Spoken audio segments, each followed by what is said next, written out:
Oke, assalamualaikum warahmatullahi wabarakatuh.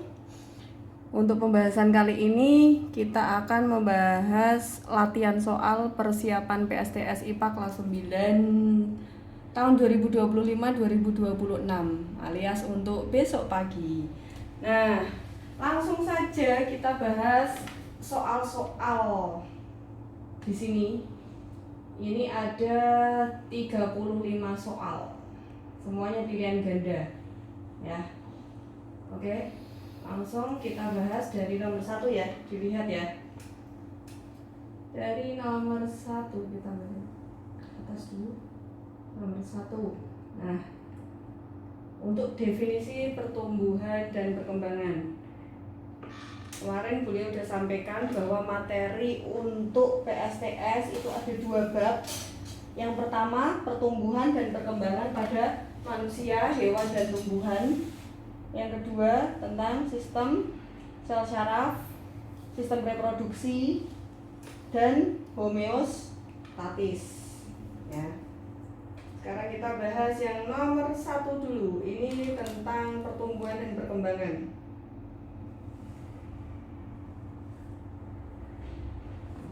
Berikut ini yang merupakan ciri-ciri pertumbuhan pada makhluk hidup. Ingat, yang diminta adalah pertumbuhan. Masih ingat ya, bedanya pertumbuhan sama perkembangan. Kalau pertumbuhan itu dia bertambah ukuran, bertambah tinggi, bertambah lebar, bertambah volume, bertambah masanya, itu pertumbuhan. Tapi kalau perkembangan itu ada proses menuju kedewasaan. Yang asalnya nggak bisa jadi bisa, yang asalnya misal waktu masih bayi dia hanya bisa nangis, nanti setelah 5 tahun dia sudah bisa ngomong misal. Itu perkembangan. Tergantung nanti yang ditanyakan perkembangan pada apa? Pada manusia, hewan, atau tumbuhan. Nah, di sini ciri-ciri pertumbuhan. Ini secara umum ya. Jawabannya yang mana? Pertumbuhan yang ABCD? Jawabannya yang C ya. Jawab yang C. Pertumbuhan, ciri-cirinya pertambahan ukuran, massa, volume, dan yang pasti bisa diukur. Nah, ini salah satu ciri-ciri dari pertumbuhan itu harus bisa diukur, alias bersifat kuantitatif, bisa diukur. Kalau perkembangan bersifat kualitatif, tidak bisa diukur dengan angka ya. Oke, kita lanjut ke nomor 2. Untuk soal nomor 2,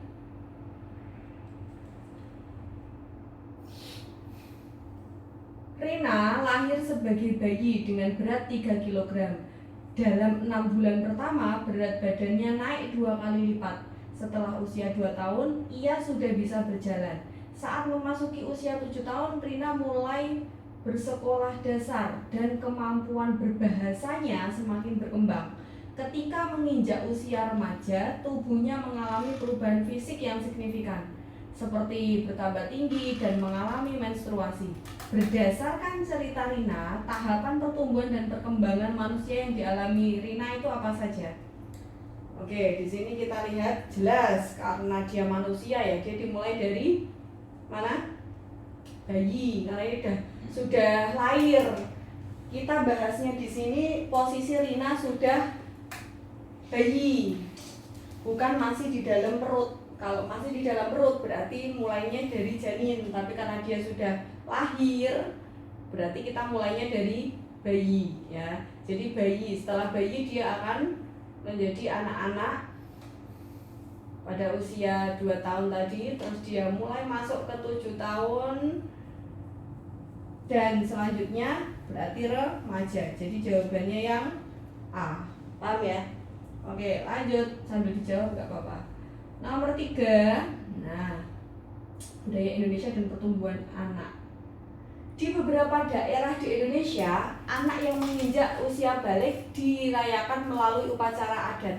Misalnya, di Jawa ada tradisi tedak sinten ketika bayi mulai belajar berjalan, sementara di Papua ada pesta panen untuk menghormati anak-anak anak yang mulai tumbuh besar.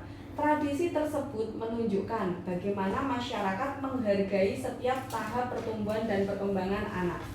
Bukan hanya dari segi fisik, tetapi juga sosial dan emosional. Pesan yang dapat dipetik dari tradisi ini adalah apa?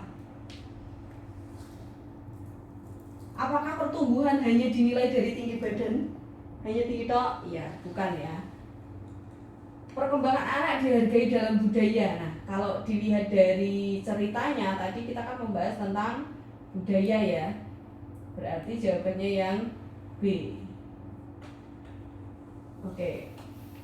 C kurang tepat. D perkembangan berhenti saat anak dewasa ini juga kurang tepat. Jadi jawaban yang paling tepat berdasarkan soal cerita adalah yang B. Oke, untuk soal nomor 4, pertumbuhan hewan ovipar.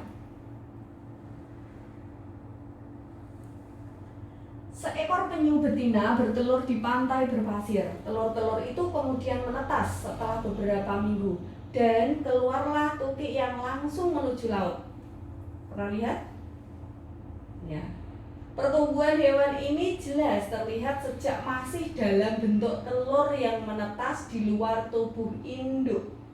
Berdasarkan uraian tersebut, penyu berkembang biak dengan cara apa? Apa? Penyu? Tadi di sini sudah ada kata-kata ya. Bertelur. Berarti nama lain dari bertelur apa? Yes, ovipar. That's good. Oke, kita lanjut ke nomor 5. Semuanya jawab. Beberapa jenis ikan hiu berkembang biak dengan cara yang unik. Telur dibuai di dalam tubuh induk, lalu tetap berada di dalam tubuh sampai menetas. Anak ikan lahir dalam kondisi sudah cukup kuat untuk berenang. Mekanisme ini memberi keuntungan karena embrio terlindung, tetapi juga tidak sepenuhnya bergantung pada induknya. Nah, pertanyaannya, jenis perkembangbiakan yang dimaksud adalah apa pada hiu? Hiu itu berkembang biak dengan cara ini B-nya di sini ya. Nah, hiu berkembang biak dengan cara ovipar. Oke? Kenapa? Oke, lanjut ke nomor 6. Kambing betina melahirkan anak setelah melalui masa kebuntingan buntingan atau hamil ya, sekitar 5 bulan.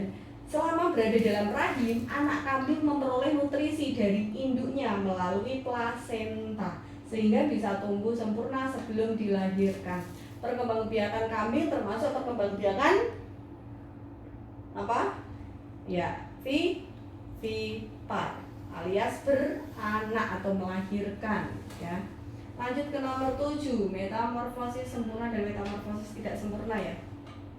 Seekor kupu-kupu. Nah, kalau dilihat dari ini soal awalnya ini udah kelihatan nih. Seekor kupu-kupu meletakkan telurnya di daun. Setelah beberapa hari, telur menetas menjadi ulat yang rakus memakan daun. Ulat kemudian berubah menjadi kepompong atau nama lainnya pupa, dan akhirnya muncul kupu-kupu dewasa yang indah. Perubahan bentuk yang sangat berbeda antara tahap larva dan dewasa ini merupakan contoh metamorfosis apa? Kupu-kupu metamorfosis sempurna atau tidak sempurna? Iya, betul, metamorfosis sempurna ya. Lanjut ke nomor 8. Di sawah belalang. Nah, kalian pasti masih ingat bedanya metamorfosis sempurna sama tidak sempurna ya.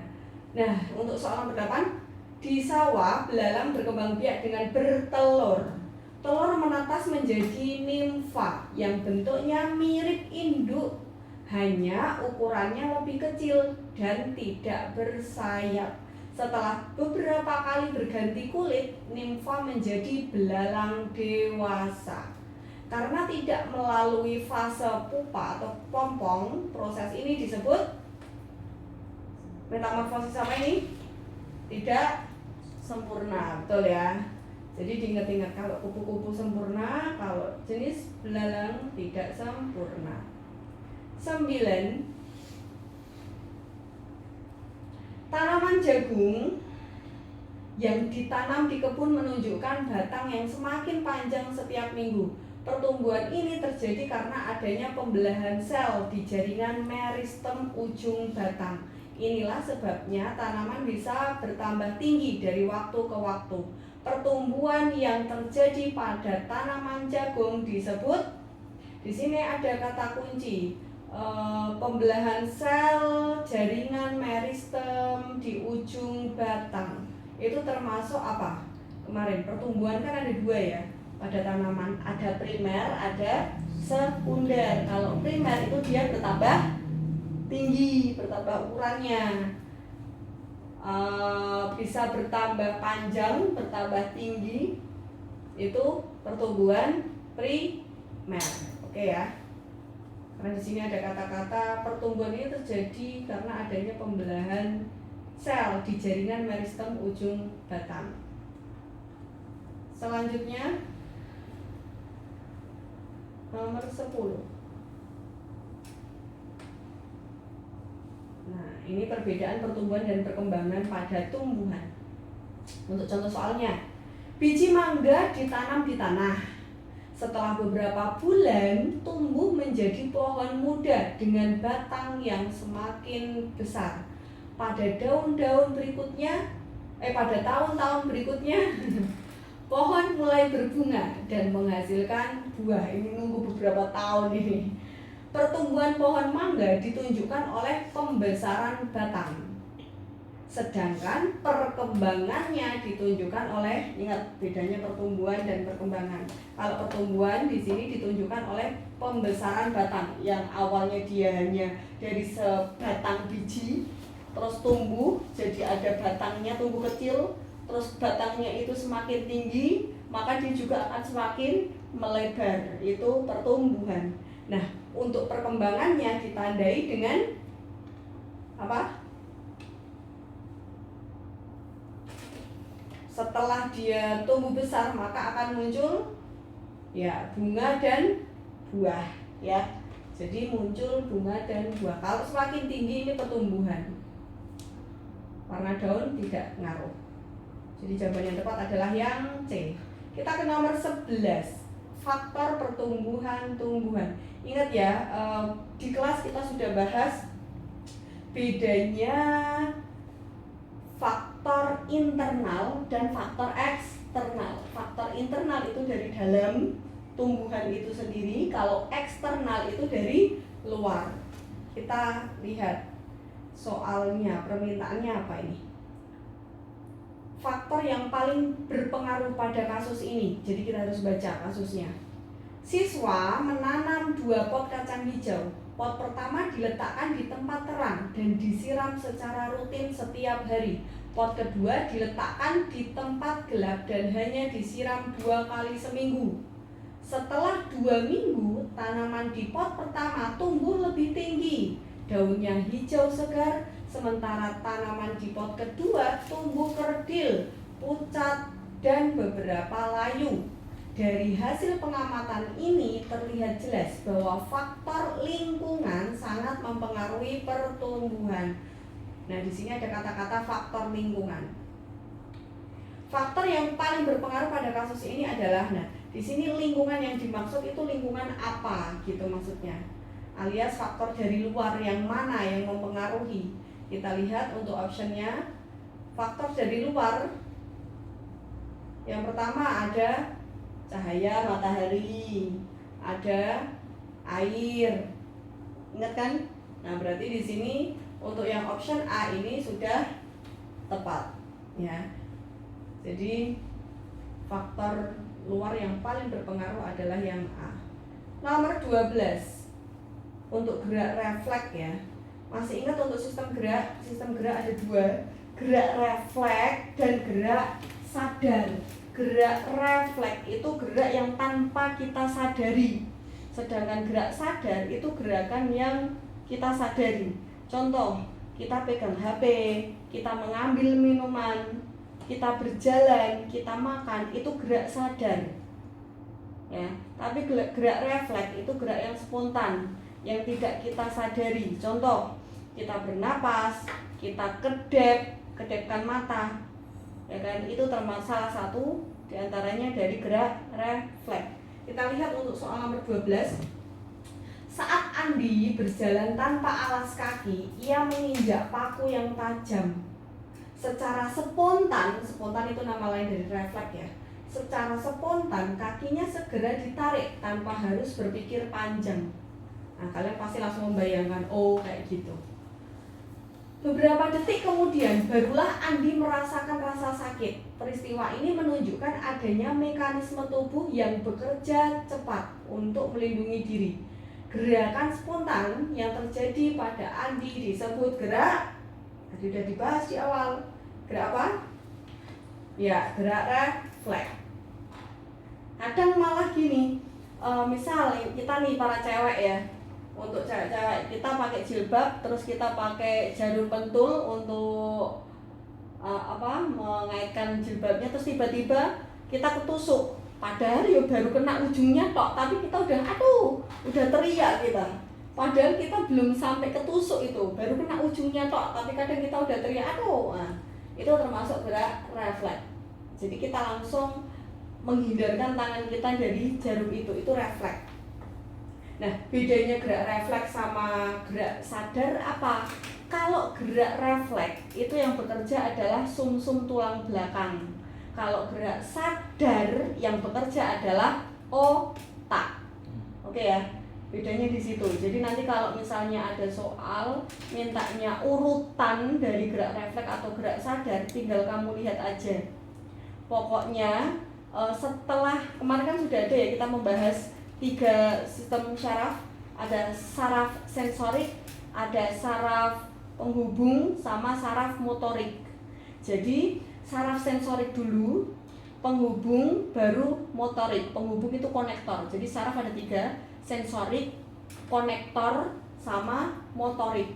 Nah, untuk konektornya ini nanti kita ganti dengan otak atau sumsum tulang belakang.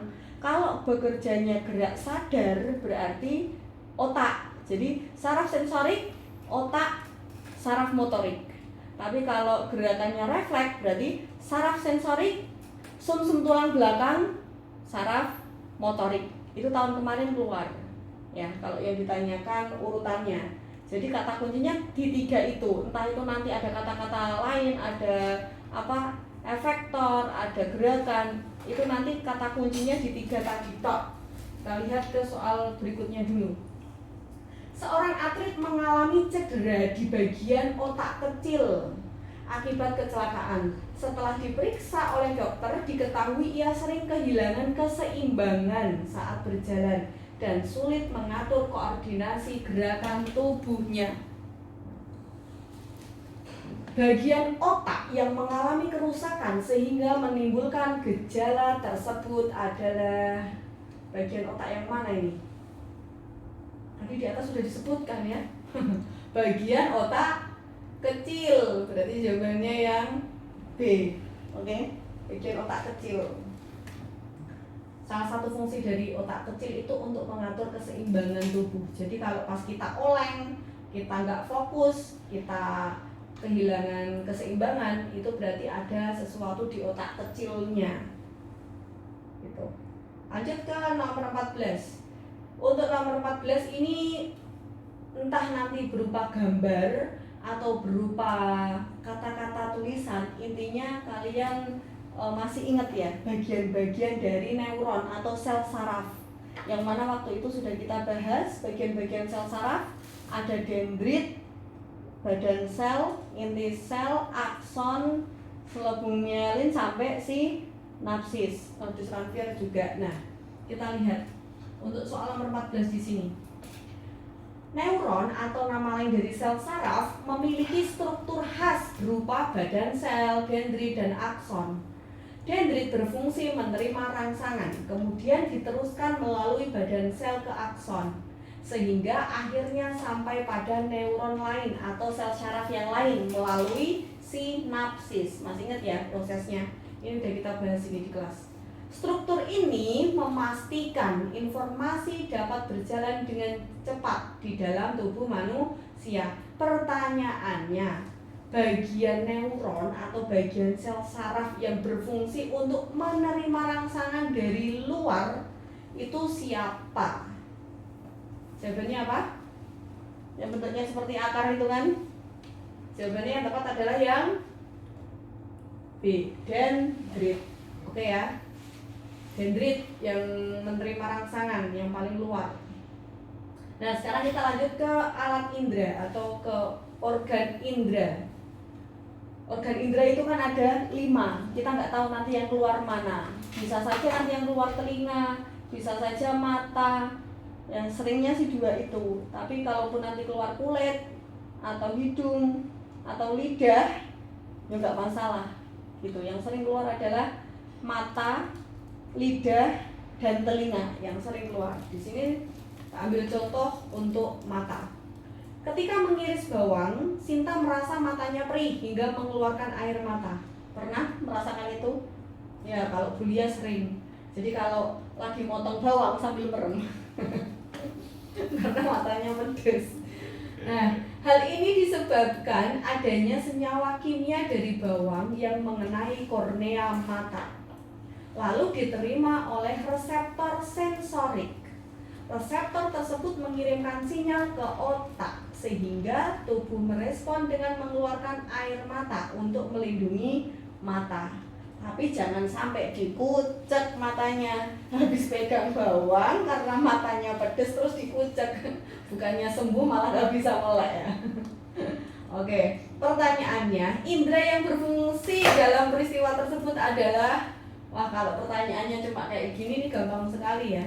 Sudah jelas di sini tadi mata, berarti indera penglihatan. Gitu. Kalau yang soal tahun kemarin untuk alat indera itu yang keluar lidah ya. Jadi yang ditanyakan adalah bagian-bagian lidah beserta indera perasanya, indera apa? Manis, pahit, asin, atau asam. Itu yang tahun kemarin. Tahun ini bisa saja kalau nggak mata, ya telinga kemungkinan. Nah, ini kita lanjut untuk kemungkinan soal kedua, yaitu tentang telinga. Ketika guru berbicara di depan kelas, suara ditangkap oleh telinga siswa. Daun telinga berfungsi menangkap getaran suara dan mengarahkannya ke saluran telinga. Selanjutnya, getaran akan mengenai gendang telinga dan diteruskan ke bagian dalam telinga untuk diterjemahkan oleh otak. Pertanyaannya, fungsi utama dari daun telinga. Jadi setelah cerita panjang lebar yang ditanyakan adalah fungsi dari daun telinganya. Untuk yang lebih tepat yang mana? Karena dia daun telinga masih di luar ya, berarti untuk menangkap dan mengarahkan gelombang suara. Jangan sampai kejebak sama D, menangkap cahaya dari luar. Ini telinga yang ditanya, bukan mata ya. Jadi teliti. Nomor 17 tentang hormon. Nah ini kemarin kita juga udah bahas macam-macam hormon ya. Tapi untuk soal tergantung nanti dari konteksnya itu apa, maka kita akan bisa menentukan hormonnya ya. Hormon dalam sistem koordinasi. Soalnya ketika seseorang tiba-tiba dikejar anjing, jangankan dikejar anjing ya kan, kita lari biasa aja itu jantung kita akan berdebar lebih cepat ya. Terus napas terengah-engah dan otot menjadi tegang. Semua reaksi tubuh ini terjadi karena hormon tertentu yang dilepaskan tubuh saat menghadapi kondisi darurat. Pasti kita makhluk hidup pasti pernah dong merasakan itu, ngos-ngosan ya kan. Hormon apa yang dimaksud? Hormon apa yang berperan itu? Yes, adrenalin. Kalau estrogen dan testosteron ini hormon reproduksi ya. Kalau hormon insulin itu hormon pada gula darah. Lanjut 18. Hubungan hormon dan gangguan kesehatan. Kita juga lihat dulu ini. Penyakit diabetes mellitus ditandai dengan tingginya kadar gula dalam darah. Salah satu penyebabnya adalah pankreas tidak mampu menghasilkan cukup hormon yang mengatur kadar gula darah. Kekurangan hormon ini menyebabkan sel tubuh tidak mampu menyerap glukosa dengan baik. Hormon yang dimaksud adalah, ini tadi di atas sudah tak bahas, hormon yang dimaksud adalah hormon insulin ya. Oke ya, insulin ya. Ya, lanjut ke nomor 19. Oh ya, untuk materi sisipannya ada zat adiktif. Zat adiktif itu nanti bisa rokok, bisa psikotropika atau narkotika. Nah, di sini dua-duanya tak masukkan. Contoh soalnya, Doni menolak ajakan temannya untuk merokok karena ia tahu bahwa rokok mengandung zat adiktif yang bisa menimbulkan kecanduan. Zat tersebut ya diajak tapi jangan mau gitu ya. Yes.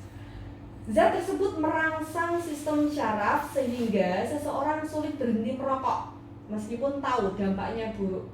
Jadi orang yang sudah terlanjur pernah mengenal rokok terus kecanduan itu biasanya akan sulit untuk berhenti. Makanya mumpung belum kena jangan sampai penasaran untuk coba mumpung belum gitu. Nah, pertanyaannya, zat adiktif utama pada rokok alias yang menyebabkan kecanduan itu apa? Kira-kira apa? Ya, alkohol, nikotin, kafein, karbon dioksida. Yang mana yang menyebabkan kecanduan? Ayo, nikotin. Selanjutnya nomor 20. Nah, ini yang narkotika ya, yang obat-obatan biasanya. Penggunaan narkotika secara berlebihan dapat mengganggu sistem syaraf pusat. Penderita bisa mengalami halusinasi, kehilangan konsentrasi, alias nggak konsen, hingga kerusakan otak permanen. Selain itu, pemakaian jangka panjang menimbulkan kecanduan yang sulit diberhentikan tanpa rehabilitasi. Akibat utama penggunaan narkotika adalah ya, nggak mungkin meningkatkan daya tahan tubuh ya, dia bukan vitamin. Yang B, menyebabkan kerusakan syaraf dan kecanduan. C, membantu konsentrasi belajar. Oh no, menyesatkan itu. Membuat tubuh kebal, penyakit ini juga enggak ya. Jadi harus teliti, jangan sampai kejebak. Nomor 21.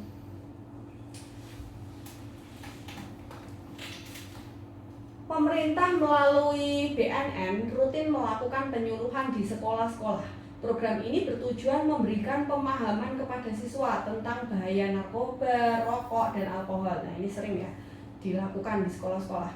Selain itu, pemerintah juga mendirikan pusat rehabilitasi untuk membantu korban kecanduan agar bisa pulih.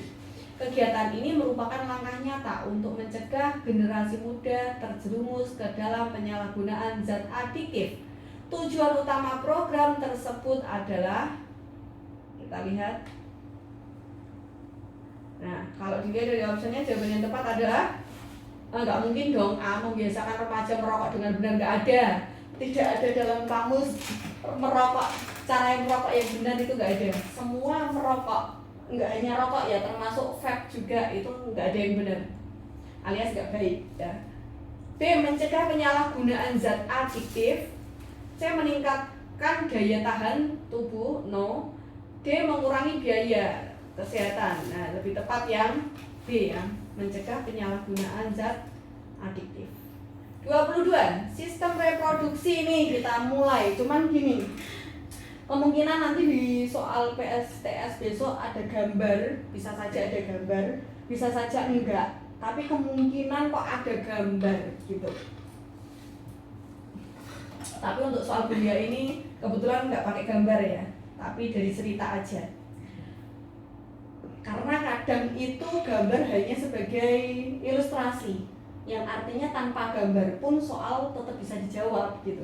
Jadi biar nggak ngebak-ngebak Ingon di sini nggak tak kasih gambar. Dalam tubuh pria, yuk kita ke reproduksi pria ya. Dalam tubuh pria terdapat organ yang berfungsi menghasilkan sel sperma sekaligus hormon testosteron. Organ ini terletak di dalam skrotum agar suhunya lebih rendah dari suhu tubuh normal, sehingga sperma dapat berkembang dengan baik. Tanpa organ ini, proses pembentukan sperma tidak akan terjadi. Pertanyaannya, organ reproduksi apakah yang dimaksud? Di sini ada kata-kata penghasil sel sperma. Siapakah penghasil sel sperma? Ayo, yes, testis. Menghasilkan testosteron. Ya. Selanjutnya kita ke organ reproduksi perempuan. Seorang siswa membaca artikel tentang organ reproduksi wanita. Disebutkan bahwa ovarium berfungsi menghasilkan sel telur setiap bulan, serta hormon estrogen dan progesteron. Ovarium juga berperan penting dalam proses ovulasi yang menjadi bagian dari siklus menstruasi. Pertanyaannya, fungsi utama dari ovarium untuk apa? Jawabannya yang mana? Fungsi utama ovarium apa? Menghasilkan, yes, betul, menghasilkan sel telur dan hormon. Yang mana tadi di atas sudah disebutkan ya. Hormonnya ada hormon estrogen dan progesteron. Kalau pada wanita ada ovarium yang menghasilkan sel telur. Kalau pada pria ada testis yang menghasilkan sel sperma. Gitu ya. Lanjut ke nomor 24, hormon pada pria. Andi mulai mengalami perubahan fisik ketika memasuki masa pubertas, seperti suara menjadi lebih berat, tumbuh jakun, dan massa otot bertambah. Semua perubahan ini dipengaruhi oleh hormon tertentu yang diproduksi di organ reproduksi laki-laki. Pertanyaannya, hormon apakah yang dimaksud pada laki-laki? Hormon? Yes, testosteron, dari kata testis ya, testosteron. Kalau estrogen progesteron itu hormonnya wanita ya. Kita lanjut ke nomor 25. Pada siklus menstruasi, dinding rahim akan menebal sebagai persiapan untuk menerima sel telur yang dibuahi. Jika tidak terjadi pembuahan, dinding rahim akan luruh bersama darah menstruasi. Proses penebalan dinding rahim ini dipengaruhi oleh hormon apa? Hormonnya perempuan di sini tadi yang mana? Yes, progesteron. Selanjutnya 26. Siklus menstruasi pada wanita berlangsung sekitar 28 hari. Pada hari ke-14 biasanya terjadi pelepasan sel telur dari ovarium atau yang kita sebut dengan apa? Ovulasi ya, ovulasi atau ovulation. Peristiwa ini sangat penting karena menjadi masa subur yang memungkinkan terjadinya pembuahan. Proses yang terjadi pada hari ke-14 itu disebut, nah tadi malam sudah disebut sama Bu Lia.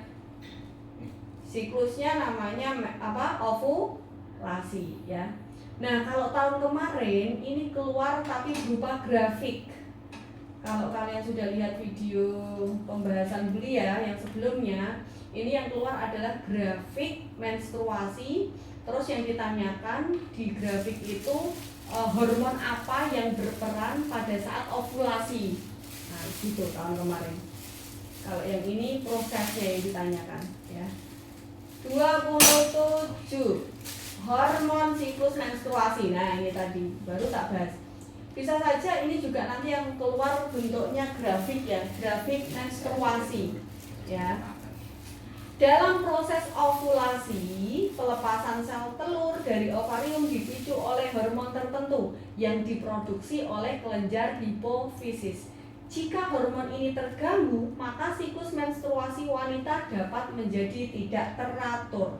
Hormon yang berperan dalam proses ovulasi adalah hormon hormon LH. Ya. Yes. Pokoknya ingat-ingat LH-nya aja. Nanti pasti di option biasanya ya pakai kata-katanya LH, FSH gitu. Lanjut 28. Nah, alat kontrasepsi. Alat kontrasepsi itu kan tergantung ya, alat kontrasepsi untuk pria atau wanita, ya kan. Nah, di sini kita lihat soalnya, sebuah keluarga merencanakan untuk menunda kehamilan. Sang suami menggunakan kondom saat berhubungan.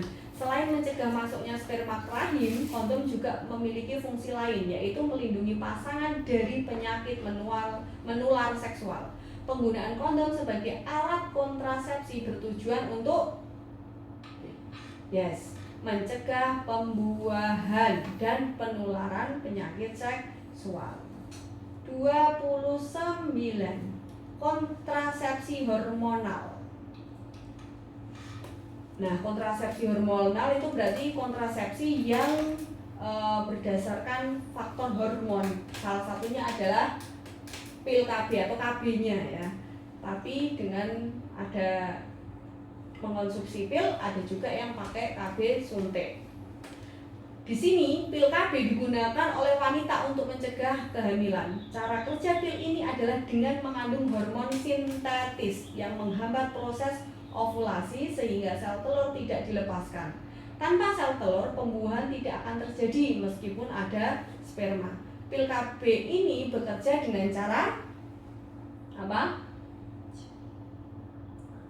Menghambat ovulasi ya. Jadi lebih tepat yang menghambat ovulasi ini. Ini di sini sudah ada kata-kata menghambat proses ovulasi. Oke ya. Lanjut ke 30.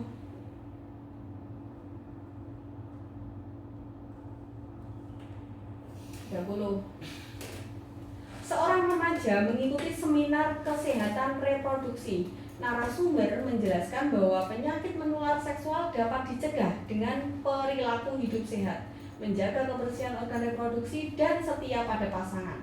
Selain itu, penggunaan kondom juga dianjurkan untuk mencegah penularan HIV atau AIDS.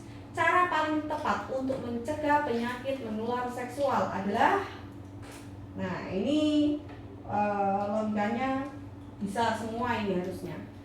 Menggunakan jarum suntik bergantian, of course, no, ya nggak boleh ya. Menjaga pergaulan sehat dan setia pada pasangan. Nah ini udah jelas jawabannya B ya. Kita lihat yang C, tidak menjaga kebersihan diri, of course no. Menolak imunisasi, ya ini juga kurang tepat.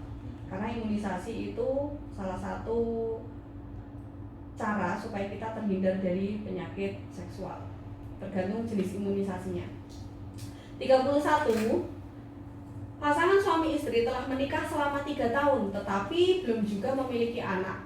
Mereka berkonsultasi ke dokter kandungan. Dokter menyarankan pemeriksaan kesehatan reproduksi untuk mengetahui kondisi sperma, sel telur, dan rahim. Selain itu, dokter menekankan pentingnya menjaga pola makan sehat, berolahraga teratur, dan mengurangi stres. Dengan cara ini, peluang kehamilan bisa lebih besar. Pertanyaannya, upaya yang dilakukan pasangan tersebut termasuk dalam tadi program apa? Program jelas, program hamil ya, bukan program diet ya. Apalagi pencegahan penyakit jantung. Jadi tergantung teksnya aja nanti ya. Oke. Iya.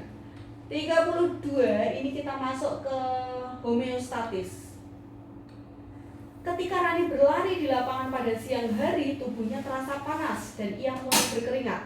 Keringat yang keluar dari pori-pori kulit menguap sehingga suhu tubuhnya kembali normal. Proses pengaturan suhu tubuh ini merupakan salah satu contoh kemampuan tubuh dalam menjaga kondisi internal agar tetap stabil. Proses tersebut menunjukkan fungsi apa? Yes, homeostatis ya. Jadi salah satu contoh dari homeostatis itu misalnya pada saat kita kedinginan ya, maka tubuh kita akan menggigil. Kalau kita kepanasan, maka tubuh kita akan berkeringat. Gitu ya. Oke, kita lanjut ke nomor 33. Pentingnya homeostatis. Oke, di sini kita ambil contoh soal tentang gula darah. Setelah makan nasi, kadar gula darah seseorang meningkat. tubuh kemudian menghasilkan hormon insulin untuk menurunkan kadar gula darah kembali normal. Jika mekanisme ini tidak berjalan dengan baik, maka kadar gula darah bisa tetap tinggi dan menyebabkan penyakit berbahaya atau yang disebut dengan diabetes mellitus. Pentingnya homeostatis dalam kasus ini adalah,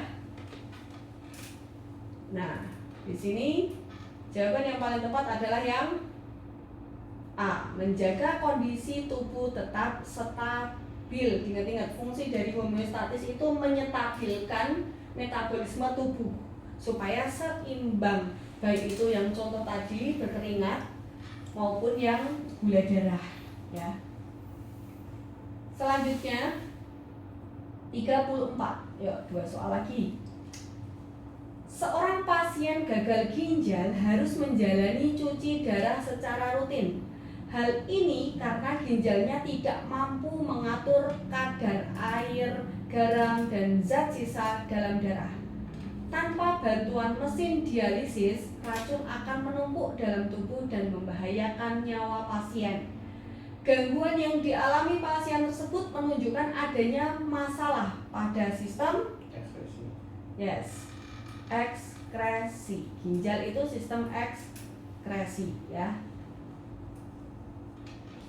Lanjut 35.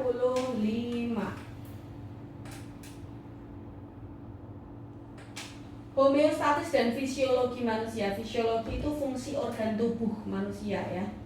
Tubuh manusia selalu mengatur tekanan darah, suhu tubuh, kadar gula, dan keseimbangan cairan agar tetap normal. Mekanisme ini melibatkan sistem syaraf dan sistem hormon yang bekerja bersama-sama. Tanpa proses ini, tubuh akan sulit bertahan hidup karena lingkungan internal tidak stabil. Kemampuan tubuh menjaga kestabilan kondisi internal itu disebut dengan, nah, kan tadi materinya tentang homeostatis, yaitu menjaga kestabilan tubuh atau kondisi metabolisme tubuh kita yang disebut dengan homeostatis. Itu tadi beberapa contoh latihan soal persiapan PSTS besok. Nah, untuk soal uraiannya kemungkinan ada 5. Kalau tahun kemarin yang keluar ada tentang ini perbedaan ciri-ciri pubertas pada wanita dan ciri-ciri pubertas pada laki-laki. Masih ingat ya? Bisa ya? Oke. Terus ada lagi tentang bagian-bagian sel saraf beserta fungsinya. Nah, terus ada lagi proses homeostatis, terus organ reproduksi perempuan dan laki-laki, bagian-bagiannya beserta fungsinya, sama ini alat kontrasepsi, tapi yang bagian vasektomi, tubektomi, masih ingat ya bedanya vasektomi sama tubektomi? Jadi itu sama-sama untuk mencegah kehamilan, cuman dengan cara operasi. Tinggal nanti dari pihak cowok apa dari pihak cewek. Kalau pihak cowok namanya ya vasektomi, dari kata vas difference. Jadi vas difference-nya, organ bagian vas difference itu akan diikat atau dipotong. Itu vasektomi. Kalau tubektomi dari kata tuba fallopi, itu organ pada tuba fallopi perempuan itu akan diikat atau dipotong sehingga sel telur tidak bisa ketemu dengan sel sperma. Ya, itu kemarin Terus ada lagi yang terakhir, bagaimana cara kita menjaga organ reproduksi supaya tetap sehat. Nah, itu kalian pasti bisa jawab itu. Ya, kemarin kan udah dibahas semua. Nah, itu tadi persiapan untuk soal PSTS besok. Semoga apapun yang sudah kita pelajari, baik hari ini, kemarin, maupun kemarin-kemarinnya di kelas, semuanya bermanfaat, bisa selalu kalian ingat dan besok kalian semuanya diberikan kemudahan dalam mengerjakan soal-soal yang akan kalian hadapi, sehingga nilainya memuaskan, nilainya terbaik, nilainya seperti yang kita harapkan. Amin Allahumma amin. Oke, terima kasih. Jangan lupa di-share ke teman-temannya. Assalamualaikum warahmatullahi wabarakatuh.